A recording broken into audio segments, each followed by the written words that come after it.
Subi Samuel is one of the finest photographers that we have in Bollywood today. He has photographed film stars like Amitabh Bachchan, Shah Rukh Khan, Hrithik Roshan, Aishwarya, Sushmita, Sushant Singh Rajput and many more. Subi is also a pastor who doesn't hesitate to proclaim his love for Jesus Christ. And when Subi is not at the church preaching or at the studio clicking film stars, you'll find him at home with his family or at the gym because he's a fitness enthusiast.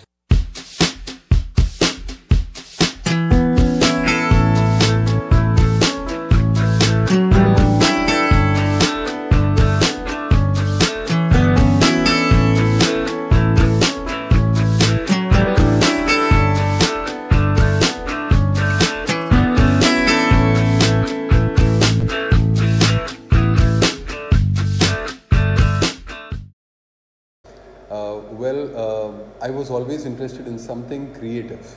So all my life I've been an artist. I've done all kinds of charcoal sketches, I've done watercolors, I've done painting. I was into calligraphy. Photography happened by chance. I was strolling down the streets of Fort. Back in those days they used to sell these second-hand books on the streets, and the hand of God, the grace of God, I happened to see a book called The Camera Book, and I picked it up, and I was just so fascinated by this book. I was just so in love with this book. I picked it up, I brought it home, started reading it. The next thing I did is I started collecting money just so that I can buy a camera for myself. We come from a family where you just don't get anything and everything that you ask for, and definitely not a camera back in those days. So I saved up money and I brought a camera. I started experimenting at home with anybody that I could find as a model. So my sister was my model, my brother was my model, my friends were my models, and on some days when my parents were not at home, the infrared light that we use for backaches and stuff like that, those used to be my lighting kit, and I used to shoot with products like vessels from my mom's kitchen, all kinds of things. I did all of this purely because I was passionate and because I wanted to just learn the art. I was not thinking about being a photographer at that point of time. I just knew that I enjoyed the process. I just knew that this is something that I wanted to learn. And I think the key to any art, any skill is to have a passion, not to make money out of it, but to just master the art, just to learn the art, just to enjoy the process. And I think that is what really sustained me. Even today, I come into my office and I'm looking for new ideas. I'm still looking for new thoughts, new lighting systems, new ways to work out my existing lights. So there is a lot of investment of time that you have to give to any craft that you want to master. I don't think you can learn something, come to a point and say that I've achieved it. Now I don't have to learn. Now I can only keep raking out of this. I don't think that really happens in any craft.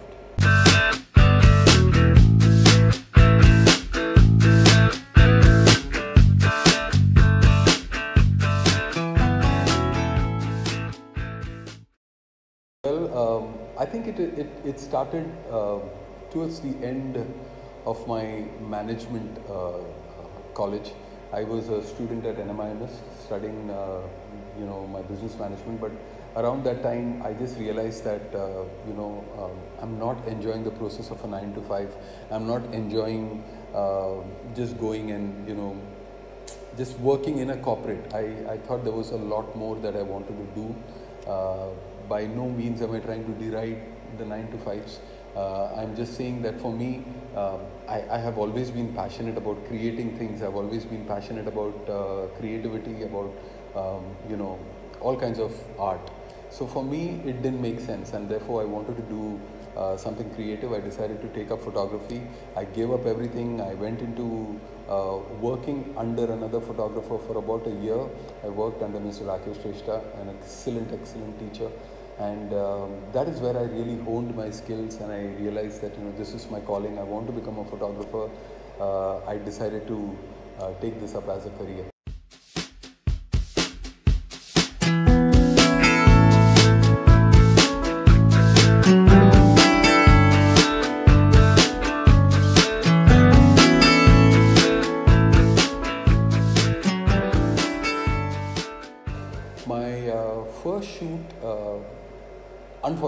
was not a good shoot. I wish I could say that it was a super duper success and everyone started applauding for me and all of that.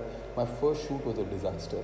I shot with Chandrajit Singh, who was riding the wave of success after Marches, and it was impossible to even manage a shoot with this guy.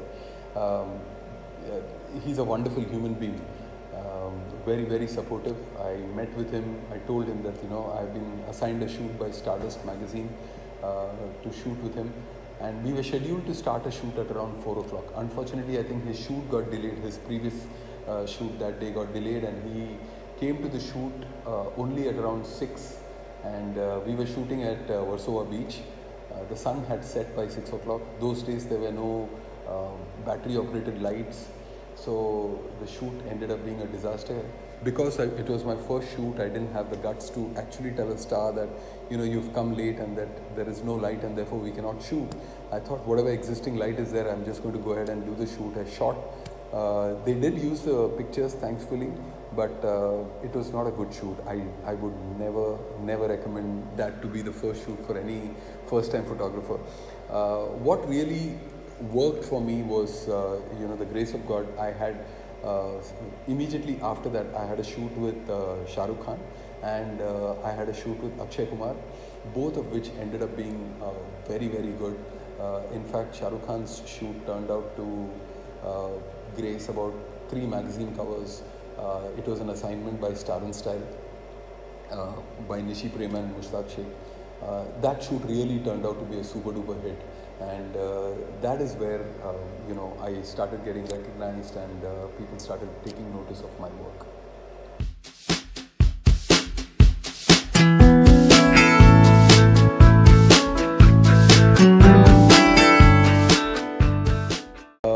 I did this shoot for the publicity of Kante, which was very, very challenging because we did it over three different days, and we did it over the 3 different locations, and we shot with some of the most amazing people that you can work with.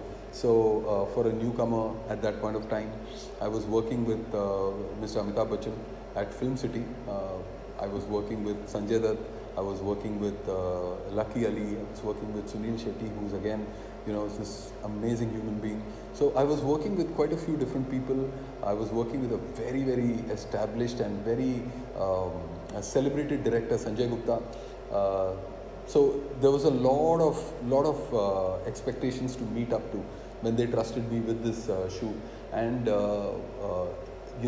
my typical style of photography is to do at least 3 or 4 lights at a particular point of time when I'm shooting. But we were shooting these portraits with purely 1 reflector and 1 light. So it was very exciting. It was very, very challenging. It was fun convincing them that the pictures will be good, and then going ahead and doing that shoot. I just thoroughly enjoyed the shoot. Really, I'm grateful to Sanjay Gupta for trusting me with that shoot. It's one of my most memorable shoots. Another one that was really challenging and was very, very exciting was to do the stills for Devdas. Again, Nitin Manmohan doing the sets. You have Sanjay Bansali, sir, who's directing. So again, technicians who are really excelling in their craft.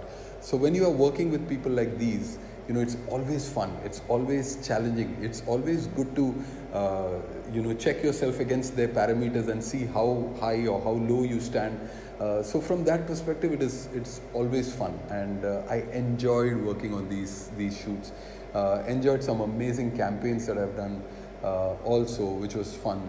Like I did this one shoot for Thumbs Up, which was very, very exciting. We were shooting wide-angle lenses, technical stuff, but these are some of the most challenging and most enjoyable experiences that I've had.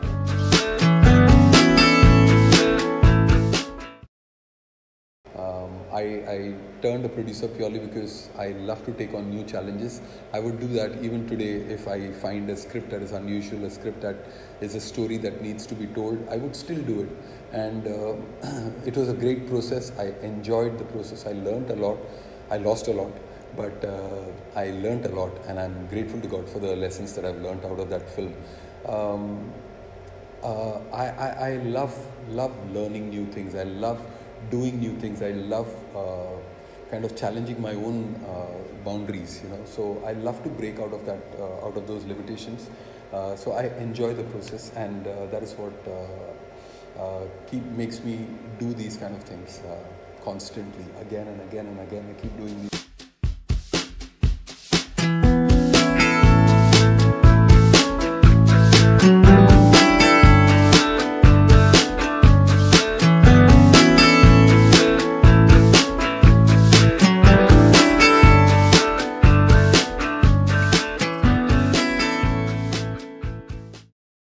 I've been directing ad films. I've been producing ad films.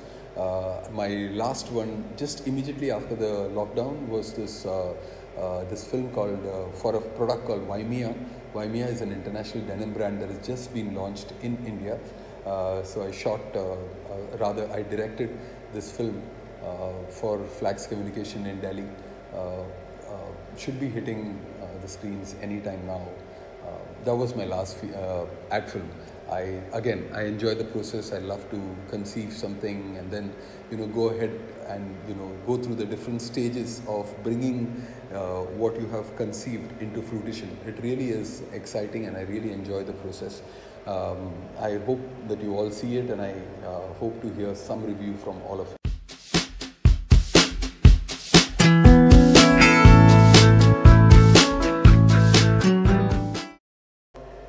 I don't think it is, this is a Bollywood-centric problem. I think in any industry, if you are an outsider who's coming into the industry, why would you expect outsiders to be, or rather, let me rephrase that. Why would you expect the rest of the industry to open their arms and say, wow, we've got one more competitor coming in? It is only natural for competitors to push out any outsider or anybody who's trying to come in. I think it is only normal. I think it's only natural. Everybody is trying to save their business, their income, their revenue. So they are obviously going to not be very welcoming. So yeah, I did have the obvious initial pressures that I did face, which is, you know, people in the industry not trusting you, people not giving you their time because they don't know how good or how bad they are. Now, if an actor has only 2 hours and he wants to do a photo shoot, why would he trust a newcomer with it when he knows that if he goes to a established photographer, he's at least secured that his 2 hours is not wasted? So I don't subscribe to that thought. I am not someone who endorses this whole outsiders are being pushed out kind of a thought process. I don't subscribe to it. So whether, you know, I'm supporting anybody or not is a secondary question. This is just a personal thought.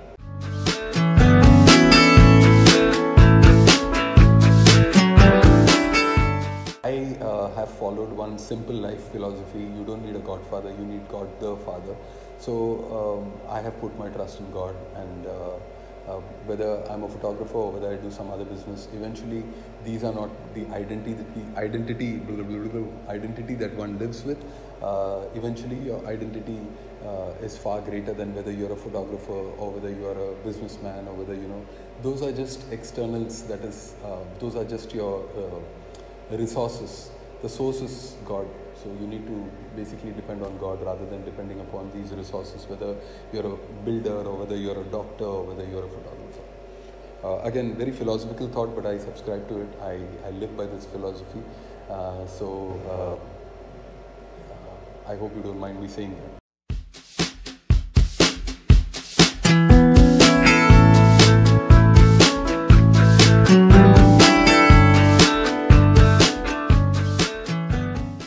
I have always been someone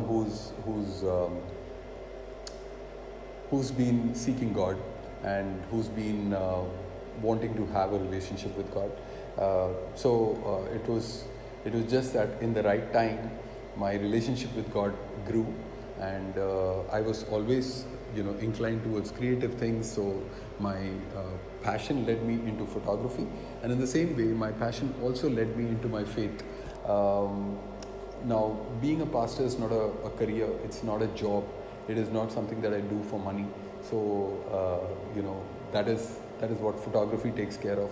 So I produce, I shoot for money, but I do this more because I'm passionate about my faith. I'm someone who is following his faith just as diligently as others follow their faith.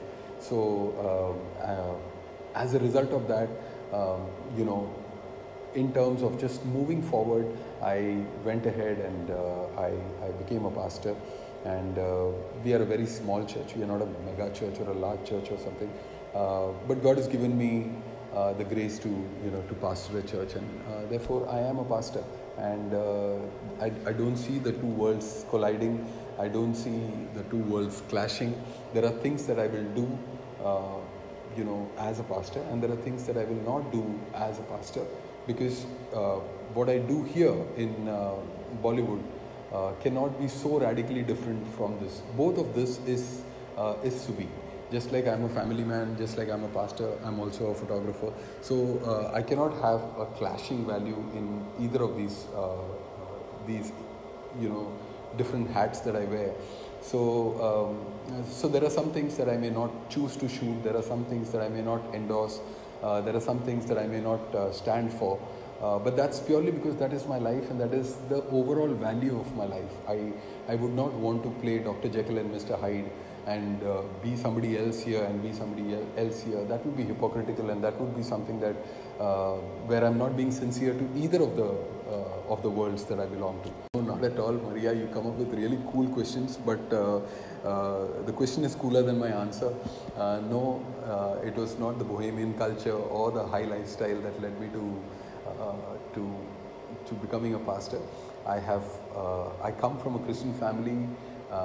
My faith kind of grew over the years, and I came to a point where I made a choice, and I wanted to walk this life not as someone who was going Sunday to church and just sitting there warming the benches and then coming back. No, I wanted to move forward, and I wanted to do a lot more in terms of my faith. Thank you very much for having me. I'm so glad that I got this opportunity to do this interview. It's been a long time. Really glad we connected, Maria. Thank you very much. God bless you. Subi, thank you for this lovely interview. And friends, if you've liked this interview, then please don't forget to like, share, subscribe and comment. Thank you.